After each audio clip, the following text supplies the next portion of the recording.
Hello friends, welcome to the cable networking and e-learning program of Shikshan Prasarak Mandal Bani. Myself Anand Hood. In the previous period of English, we have learned about an astrologer's day written by R.K. Narayan. In the first few lines of the lesson, R.K. Narayan has depicted a picture of an astrologer.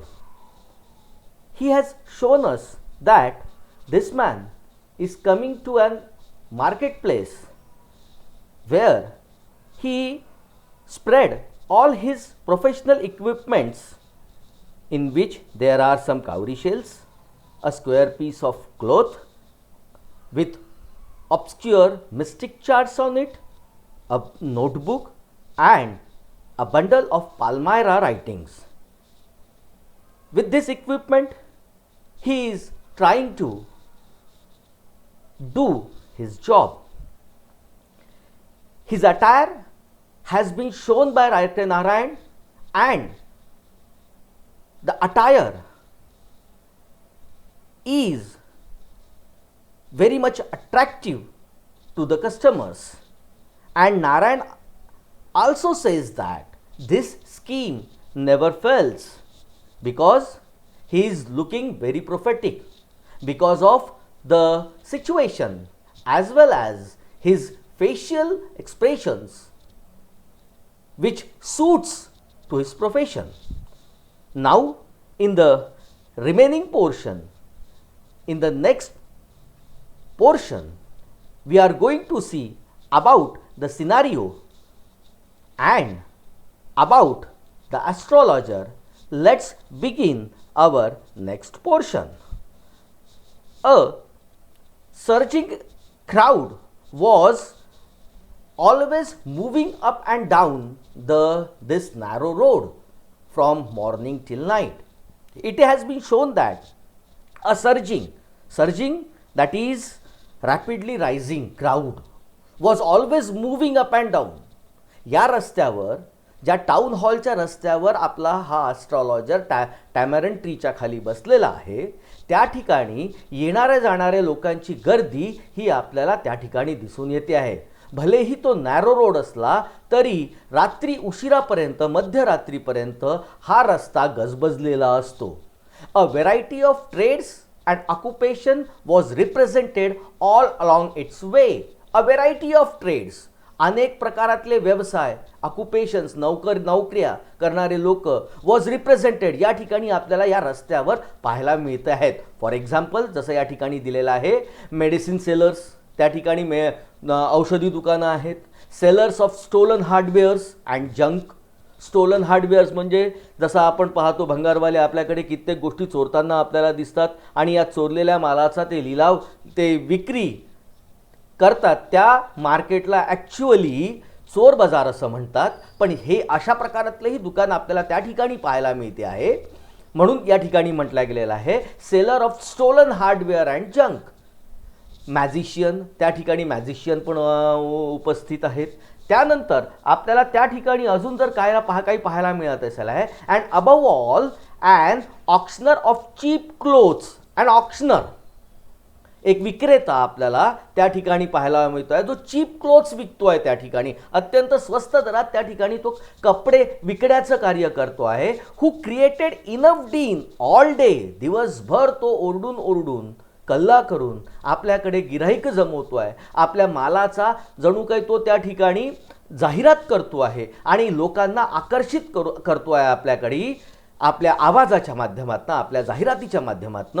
Who created enough din all day to attract the whole town. जणू काही पूर्ण गावातल्या लोकांना त्याला आपल्याकडे आकर्षित करायचं आहे, अशा प्रकारातलं चित्र या ठिकाणी आपल्याला पाहायला मिळते आहे. त्यानंतर नेक्स्ट टू हिम इन व्हायसोफेरोसनेस. व्हायसोफेरोसनेस म्हणजे या ठिकाणी आपल्याला पाहायचं आहे बीइंग लाऊड अँड नॉइझी. अत्यंत जोरात आवाज देत. केम अ वेंडर. वेंडर म्हणजे ढकलठेला घेऊन एक माणूस त्या ठिकाणी आपला माल विकून राहिलेला आहे. तो माल आहे वेंडर ऑफ फ्राईड ग्राउंडनट्स.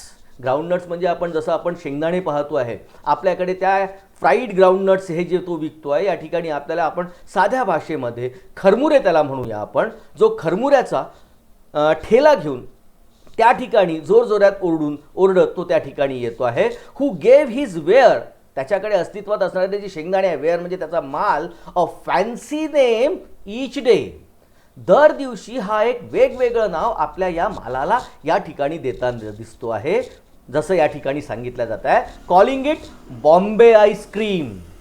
कित्येकदा पहिल्या दिवशी तो त्या आपल्या मालाला बॉम्बे आईस्क्रीम म्हणून विकतो आहे, one day, and on the next day Delhi almond, दुसऱ्या दिवशी कदाचित त्याच मालाला तो दिल्ली आलमंड म्हणून संबोधतोय. पहिले बॉम्बे आईस्क्रीम, दुसऱ्या दिवशी Delhi almond, and on the third, तिसऱ्या दिवशी राजाज डेलिकसी, राजाचे स्वादिष्ट अशा प्रकारातलं पदार्थ, अशा प्रकारातलं त्याला नाव देऊन तो आपल्या मालाची जाहिरात करतो आहे आणि लोकांना आपल्याकडे आकर्षित करतो आहे. And so on and so fourth, अशा प्रकारातले रोजच्या रोज विविध प्रकारातले अशा प्रकारातले नावं देऊन तो आपल्या मालाची जाहिरात करतो आहे आणि तो माल विकण्याच्या हिशोबाने लोकांना आपल्याकडे अशा प्रकारातल्या जाहिरातींच्या माध्यमातून, अशा प्रकारातल्या ओरडून तो आपल्याकडे लोकांना आकर्षित करतो आहे. अँड पीपल फ्लॉक टू हिम, आणि लोकसुद्धा त्याच्याकडे भरपूर प्रमाणात गर्दी करताना दिसत आहेत. मित्रहो, जसं आपल्याला सुद्धा खरमुरे हे कित्येकदा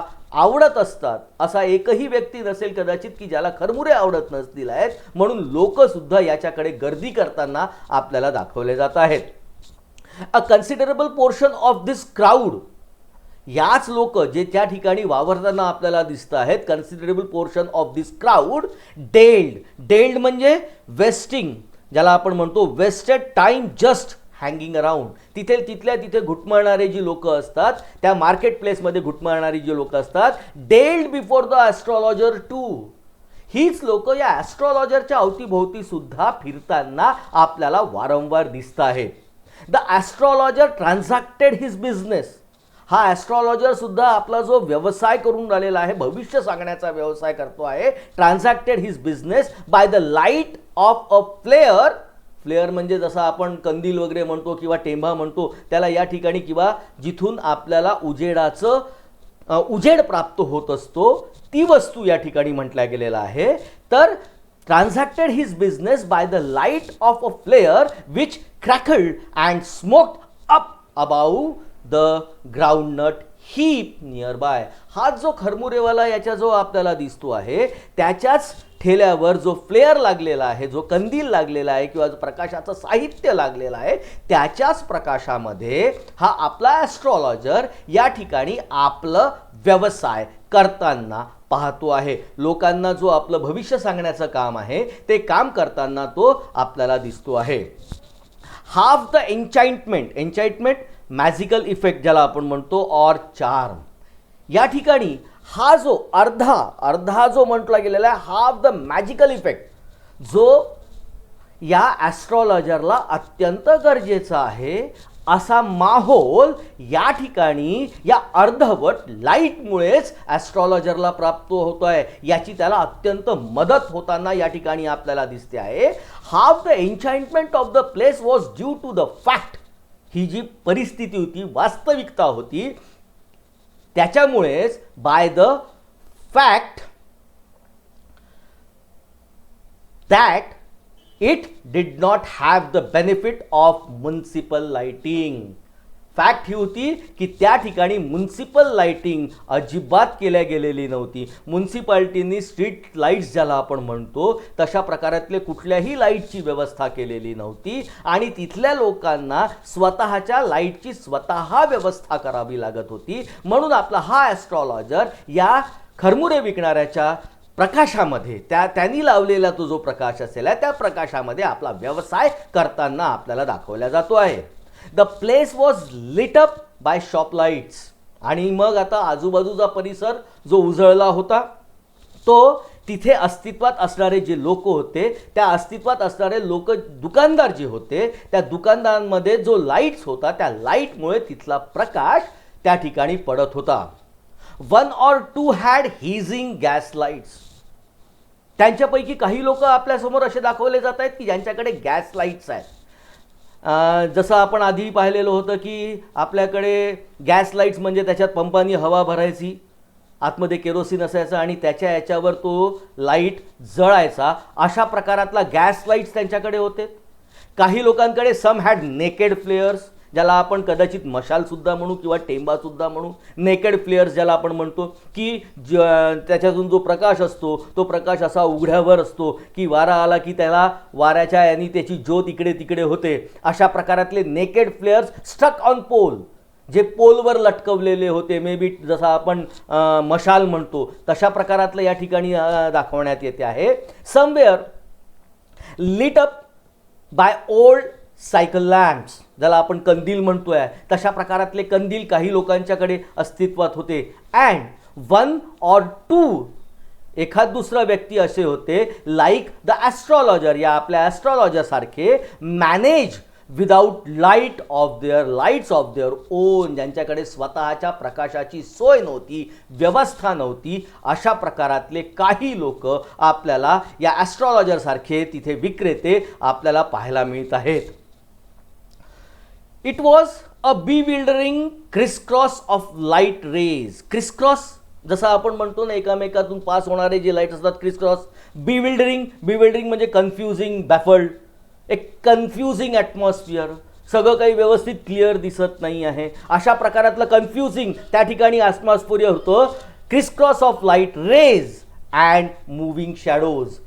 शॅडो लोकांच्या कोणी हा या प्रकाशात आला तर त्याचा शॅडो इकडे उजव्या बाजूला पडेल आहे, समोरून एखादा प्रकाश आला तर त्याचा शॅडो मागच्या बाजूनी पडेल आहे. अशा प्रकारातले क्रिसक्रॉस लाईट्समुळे, शॅडोजमुळे त्याला, त्या ॲस्ट्रॉलॉजरला स्वतःचं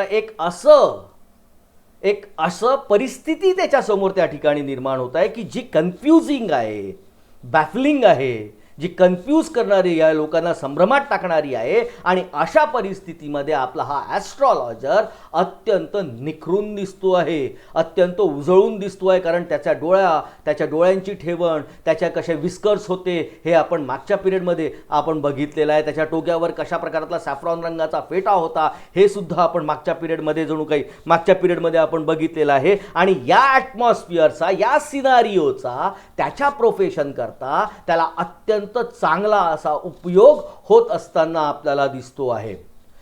समोर सांगितले जात आहे, जे आता मी आपल्याला सांगितलं, this sighted the astrologer very well, this suited the astrologer very well. हे आपल्या ॲस्ट्रॉलॉजरला अत्यंत सूट करताय, त्याच्या या व्यवसायाला अत्यंत सुटेबल असं हा सिनारिओ आपल्याला दाखवला जात आहे. फॉर द सिम्पल रिझन, अत्यंत साधं कारण होतं याच्यामध्ये. काय कारण होतं? That he had not in the least intended to be an astrologer. काय कारण सांगितलेलं आहे? कारण हे सांगितलं जात आहे की सुरुवातीपासून ही had not in the least intended, त्याला कधीही आयुष्यामध्ये आपण ॲस्ट्रॉलॉजर होणार आहोत, आपल्याला ॲस्ट्रॉलॉजर बनायचं आहे असं वाटत नव्हतं. व्हॅन ही बिगॅन लाईफ, आयुष्य जेव्हा त्यांनी सुरू केलं होतं त्याला कधीच वाटलं नव्हतं की आपण आपल्या येणाऱ्या काळामध्ये अशा प्रकारातलं कार्य करणार आहोत. त्याच्यामुळे म्हणजेच याच्यावरनं आपल्याला एक गोष्ट इथे प्रामुख्याने कळते आहे की या सिनारिओचा अशा या फेक ॲस्ट्रॉलॉजरला अत्यंत गुणकारी त्याच्या व्यवसायाकरता गुण प्राप्त होताना आपल्याला दिसत आहेत. And he knew no more of what was going to happen to others when he knew than he knew what was going to happen to himself next minute.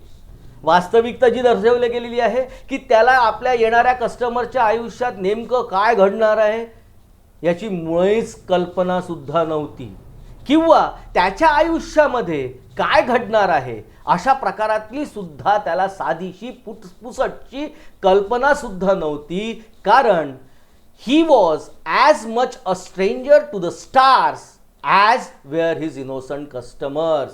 असं म्हटलं जाते की ज्या वेळेस असं एखादा भविष्य सांगणारा व्यक्ती असतो. हा भविष्य सांगणारा व्यक्ती कुंडलीचा आधार घेत असतो. कुंडलीमध्ये नेमकं काय असते, चंद्राचं स्थान, सूर्याचं स्थान, मंगळाचं स्थान, अशा प्रकारातली विविध ग्रहांची स्थानं ही कुंडलीमध्ये नमूद केलेली असतात आणि त्याच्या आधारावर ते भविष्य सांगत असतात. पण आपल्या या ॲस्ट्रॉलॉजरला अशा प्रकारातल्या कुठल्याही स्टार्सचं, ग्रहांचं अजिबात ज्ञान नाही आहे, जसं ज्ञान त्याच्या समोर येणाऱ्या व्यक्तीला सुद्धा नसते आणि म्हणूनच कदाचित तो त्या ठिकाणी आलेला असतो. अशा प्रकारातलं कुठलंही ॲस्ट्रॉलॉजरचं ज्ञान आपल्या या ॲस्ट्रॉलॉजरला नाही, हे आपल्याला यावरनं क्लिअर आपल्याला या ठिकाणी दिसून येते आहे. येट ही सेड थिंग्स, पण तरीही तो अशा काही गोष्टी सांगायचा विच प्लीज्ड अँड ॲस्ट्रॉनिश एव्हरीवन, की लोकांना त्यांनी सांगितलेल्या गोष्टींनी लोकांचं समाधान व्हायचं. दे वेर प्लीज्ड अँड ॲस्ट्रॉनिश, आणि आश्चर्यचकित सुद्धा ते होत होते. अशा प्रकारातल्या गोष्टी हा आपल्या येणाऱ्या ग्राहकांना, आपल्या येणाऱ्या कस्टमर्सला सांगताना दिसतो आहे. That was more a matter of study, practice and shrewd guesswork. मग तो आपल्या येणाऱ्या ग्राहकांना कशा पद्धती, कसं काय हे सगळं सांगत होता की याच्यामुळे लोकांना बरं वाटत होतं. तर it is a matter of study. त्यांनी आत्तापर्यंत मानवाचा जो अभ्यास केला होता, मानवाच्या आयुष्यामध्ये घडणाऱ्या घटनांचा, त्याच्यावर येणाऱ्या संकटांचा, त्याच्या एकंदरीत संदर्भात जो अभ्यास त्यांनी केला होता, त्या अभ्यासाच्या आधारावर आणि तो जे वारंवार हे कार्य करतोय, ती प्रॅक्टिस त्याला आता झालेली आहे. अँड श्रूड गेसवर्क, हे फक्त एक गेसवर्क होतं, ज्याला म्हटलं गेलेलं आहे श्रूड, गुड ॲट जजिंग. लोकांना ओळखण्यात तो अत्यंत यशस्वी व्हायचा आणि त्याच्यावर तो गेस करायचा, गेसवर्क द्यायचा. त्याच्यामुळे लोकांचं समाधानही व्हायचं आणि लोकांना बरं सुद्धा वाटायचं आणि लोक आश्चर्यचकित सुद्धा होताना या ठिकाणी आपल्याला पाहायला मिळत आहेत. All the same it was as much as honest man's labour as any other. पण तसं वास्तविकता पाहतो म्हटलं तर कोणताही एखादा व्यक्ती जो श्रम करत असेल आहे, काम करत असेल आहे, त्या कामाकरता तो जशी मेहनत घेतो आहे, तो जसे परिश्रम करतो आहे, तशाच प्रकारातले आपला हा ॲस्ट्रॉलॉजर या ठिकाणी परिश्रम करताना दाखवला जातो आहे, दिसतो आहे. All the same it was as much as honest, तो प्रामाणिक आहे, मॅन्स लेबर, एखाद्या प्रामाणिक माणसाचं कार्य जसं असेल as any other, and he deserve the wedges, आणि त्याच्यातनं मिळणारं उत्पन्न हे तो डिझर्व करतो, हे त्याच्याकरता योग्य आहे, कारण त्याच्या परिश्रमांचं आणि त्याच्या अभ्यासाचं हे सगळं काही त्याला हा मोबदला प्राप्त होतो आहे.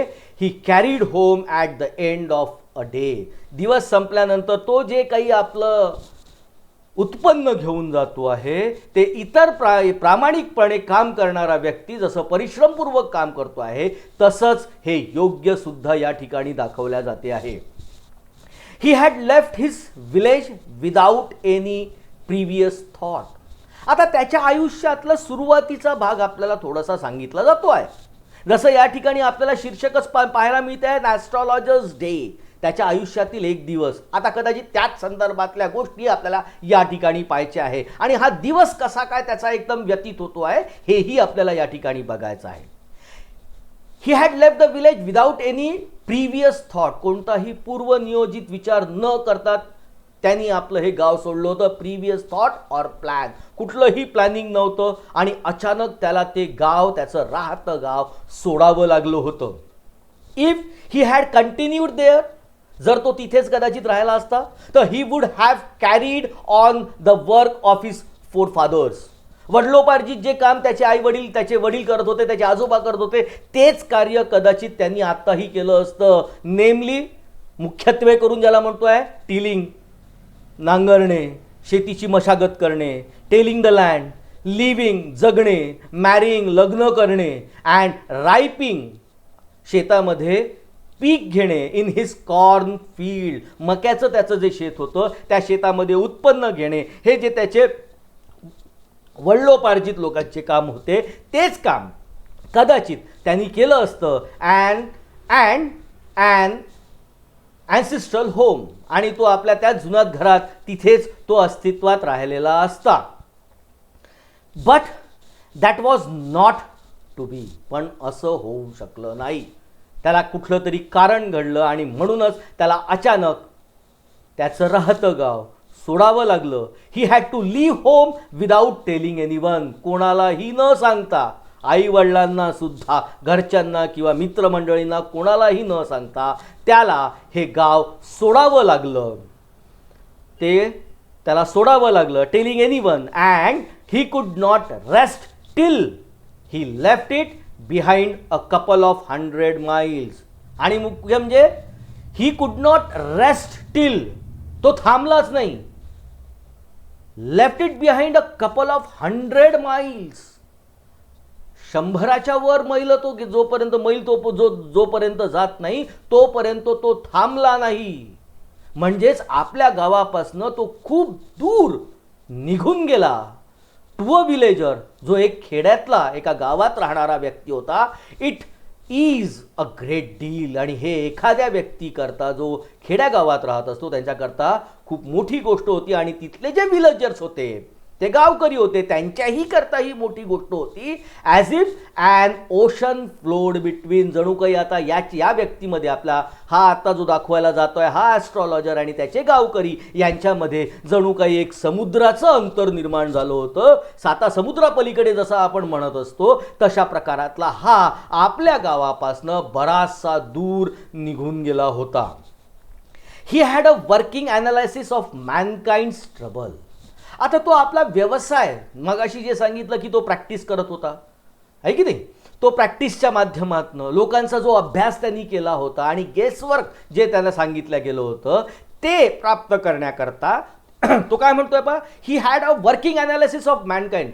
मानवीय जीवनाचा एक त्यांनी ॲनालिसिस मांडला होता, निष्कर्ष काढला होता. त्यांनी मानवी जीवनातलं ट्रबल्स काय असतात, marriage, money and the tangle of human ties. लग्नानंतर कशा प्रकारातले आपसात कलह निर्माण होतात, पैशावरनं कसे माणसामध्ये वाद निर्माण होतात, आणि ह्युमन टाईज, मानवी जे गुंतागुंती आहेत, या गुंतागुंतींमुळे, नात्यांच्या गुंतागुंतींमुळे त्यांच्या आपसात माणसाचा मग इगो असेल आहे, मग त्या माणसामध्ये असणारी महत्त्वाकांक्षा असेल आहे, अशा प्रकारातल्या गोष्टींमुळे कशा प्रकारातली परिस्थिती निर्माण होते याचा चांगलाच अभ्यास या आपल्या ॲस्ट्रॉलॉजरनी केल्याचं आपल्याला इथे दिसते आहे. Long practice had sharpened his perception. अत्यंत इतक्या वर्षापासून तो ती प्रॅक्टिस करत होता, त्याच्यामुळे त्याची प्रोफेशनची एक वेगळीच धार, शार्पेंड हिज प्रोफेशन, एक टू द पॉइंट ज्याला आपण म्हणतो, टू द पॉइंट अशा प्रकारातला आलेल्या व्यक्तीला तो ताबडतोब ओळखत होता. आणि त्याच्या माध्यमातून त्याला त्याचा ओळखल्यानंतर त्याच्या संदर्भात तो बोलायला सुरुवात करायचा. जसं आपण पेन्सिलला टोक लावतो, शार्प करतोय, जी टू बी प्रिसाईज चालली पाहिजे, दिलेल्या जागेवरच ती चालली पाहिजे. या अनुषंगाने मॅथमॅटिक्स करणाऱ्या लोकांना आपल्याला माहिती असेल की ते पेन्सिलला नेहमी शार्प करावं लागते. अशाच पद्धतीचं त्यांनी आपलं आयुष्य सुद्धा शार्पेंड केलं होतं. Within 5 minutes he understood what was wrong. येणाऱ्या ग्राहकाच्या आयुष्यात तो 5 मिनिटं बोलल्याबरोबर 5च मिनिटामध्ये तो त्याच्या आयुष्यात कोणत्या चुकीच्या गोष्टी घडत आहेत, त्याच्या संदर्भात काय चुकीचं झालेलं आहे याचा तो बरोबर अंदाज लावायचा. ही चार्ज 3 पैसे पर क्वेश्चन. येणाऱ्या प्रत्येक व्यक्तीने जेवढे जेवढे प्रश्न विचारले त्या प्रश्नांना जसं आपल्याला या ठिकाणी सांगितले जात आहे, ही चार्ज 3 पैसे. आता आपण पाहतोय की आजच्या कंडिशनमध्ये 1 रुपयापासून आपला आज व्यवहार सुरू होत आहेत. पण आधीच्या काळामध्ये आपल्याला माहिती आहे की अशा प्रकारातले पैसे 8 आणे, 4 आणे, 8 आणे अशा प्रकारातले होते. तर याच्यातले 4 पैसे तो प्रतिप्रश्न या लोकांकडून आपल्या प्रत्येक प्रश्नाच्या निराकरणाकरता मागत असत. Never open his mouth till the other had spoken for at least 10 minutes. समोर येणारा ग्राहक जोपर्यंत त्याच्या समोर 10 मिनिटं बोलत नाहीत स्वतःच्या संदर्भात, तोपर्यंत हा आपला ॲस्ट्रॉलॉजर आपल्या तोंडातनं एकही शब्द काढायचा नाही. या 10 मिनिटात त्याला त्याच्याबद्दल पुरेसं ज्ञान प्राप्त व्हायचं.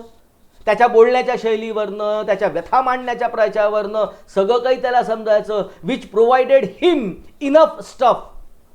त्यांनी सांगितलेली 10 मिनिटातली जी माहिती असायची त्याच्यावरनं त्याला अत्यंत महत्त्वाचं स्टफ एवढं नॉलेज प्राप्त व्हायचं की तो for a dozen answers and advices त्याच्या विचारलेल्या बऱ्याचशा प्रश्नांची तो उत्तरं देऊ शकेल किंवा त्याला सल्ला देऊ शकेल.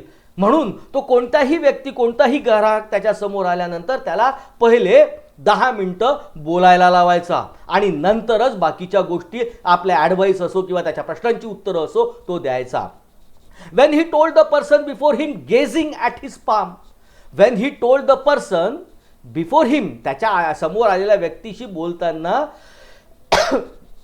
when he told the person before him gazing at his palm, त्याच्या हाताकडे लक्ष देत, त्याच्या हाताकडे बघत तो त्याच्याशी बोलायला सुरुवात करायचा आणि काय सांगायचा? In many ways you are not getting the fullest result for your effects. पहिलं वाक्य त्याचं असायचं की तुम्हाला तुमच्या आयुष्यामध्ये जगत असताना पूर्णपणे यश प्राप्त होत नाही आहे. काय म्हणताय तो? की not getting the fullest result of your efforts. तुम्ही जेवढे प्रयत्न करतायत त्याचे तुम्हाला परिणाम प्राप्त होत नाही आहेत. आणि मित्रो, हे वाक्य असं आहे की आमच्यासारख्यांना सुद्धा जर म्हटलं की बाबा रे तुझे प्रयत्न इतके आहेत पण त्याप्रमाणे तुला तुझ्या प्रयत्नांचं फळ मिळत नाही आहे, तर आम्ही सुद्धा मानून घेऊ. 9 out of 10 were dispose to agree with him. आणि म्हणूनच 9-10 पैकी 9 लोक त्याच्या या प्रश्नांवर होकार भरायचे. और ही क्वेश्चन, किंवा अजून तो दुसरा प्रश्न करायचा. काय करायचा? Is there any woman in your family. तुमच्या आयुष्यामध्ये, तुमच्या घरामध्ये अशी कोणती एखादी स्त्री आहे का? May be even a distant relative. May be तुमच्या घरातली नसेल, तुमची नातेवाईक दूरची एखादी असेल, distant relative who is not well dispose towards you, की जी तुमच्याशी वर्तन करताना चांगल्या पद्धतीने करत नाही, जी तुमच्याशी चांगलं वागत नाही. आणि मित्र हो, आपल्याही प्रत्येक घरामध्ये अशा प्रकारातली गोष्ट आपल्याला पाहायलाच मिळते की कोणी ना आपल्या व्यक्ती म्हटलं की त्यांच्यामध्ये मतभेद येणारच. जेवढं व्यक्तित्व असते तेवढेच प्रवृत्ती सुद्धा असतात आणि प्रत्येक प्रवृत्तीचं प्रत्येकाशी पटतेच असं कधीच नसते. म्हणून तो अशा प्रकारातला प्रश्न विचारायचा.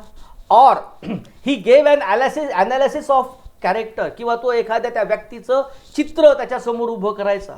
Most of your troubles are due to your nature. सगळ्यात महत्त्वाचा प्रश्न त्याच्यासमोर, तो उपदेश त्याच्यासमोर करायचा की महत्त्वाची गोष्ट ही आहे की तुमचे जे सगळे काही ट्रबल्स आहेत, तुमच्या आयुष्यात येणाऱ्या ज्या सगळ्या काही समस्या आहेत, हे तुमच्या नशिबाचा भाग आहे. How can you be otherwise with Saturn where he is.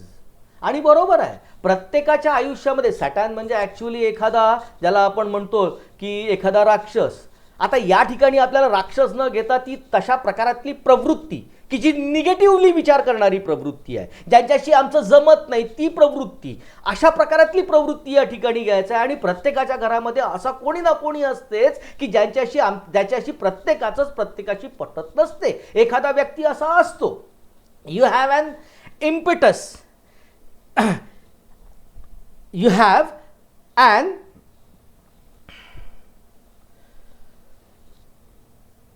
impetus nature, ज्याला म्हटलं गेलेलं आहे, and a rough exterior. you have an impetus nature, तुमचं नशीब तसं चांगलं आहे, पण and a rough exterior, पण तुमचं बाहेरांग जो आहे, तुम्ही तुमच्यातले चांगले आहात पण लोक तुमच्याशी वागत असताना चांगलं वागत नाही आहेत, अशा प्रकारातलं तो मत या ठिकाणी आपल्याला मांडताना दिसतो आहे. आणि समोर तो म्हणतो आहे की धिस इम्पेटस म्हणजे इम्पल्सिव्ह आपण ज्याला म्हणतो आहे, आणि एंडर्ड म्हणजे made liveable. This endeared made liveable him to their heart immediately. आणि असं जेव्हा तो सांगायचा, इट मेड लाइकेबल, ज्याला आपण म्हणूया, ते लोकांना इतकं पटकन पटायचं, इतकं पटकन आवडायचं की ते सुद्धा त्याच्यात हमी भरायचे आणि त्यांच्या मनाला त्याच्यामध्ये समाधान लाभायचं. This endeared him to their hearts immediately, for even the mildest of us love to think that he has a forbidding exterior. कारण आपल्याला सुद्धा आपल्या आयुष्यात असंच वाटते, जसं आपण आपलं आणि आपल्या मित्राची तुलना करतो. मित्राची तुलना करत असताना असं वाटते की नाही, त्याचे आईवडील किती चांगले आहेत, त्याचं नशीब किती चांगलं आहे. आणि आपण आपल्या नशिबाला नेहमीच दोष देत असतो. आपल्या संदर्भात कधीच कुठली गोष्ट चांगली होत नाही, आपल्या संदर्भात नेहमी चुकीचंच होते असं आपल्याला वाटत असते. आणि मित्र हो, असंच सर्वांनाच वाटत असते. आपल्या आयुष्यात प्रत्येकाला आपण आपल्या आयुष्यात कशा पद्धतीने नुकसानीत आहोत, समोरच्याचं आयुष्य, माझ्या मित्राचं आयुष्य कशा पद्धतीचं चांगलं आहे असंच वाटते. आणि असंच वाटणं हेच आम्हाला घातक ठरत असते. आपल्या नशिबाला मिळालेला जो जोर असेल आहे, तो नशीब माणसाला आपल्या मनगटाने घडवता येऊ शकतो, याची कृपया आपण काळजी लक्षात घ्यावं.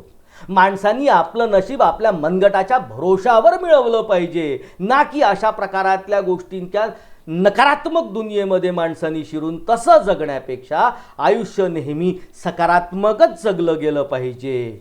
मित्र हो, अशा प्रकारातला या ॲस्ट्रॉलॉजरचा सिनारिओ, एक सिच्युएशन आपल्याला दाखवली जाते आणि ती त्याला कशी मदत करते आहे, आणि याचा अभ्यास आणि याचं सगळं काही जे बोलण्याची शैली असेल आहे, जे तो बोलतो आहे, आमच्या कॉमन पॉईंट्सवर तो बोलण्याचा प्रयत्न करतो आहे, त्याच्यामुळे हा ॲस्ट्रॉलॉजर अत्यंत प्रोफेटिकसुद्धा लोकांना वाटतो आहे.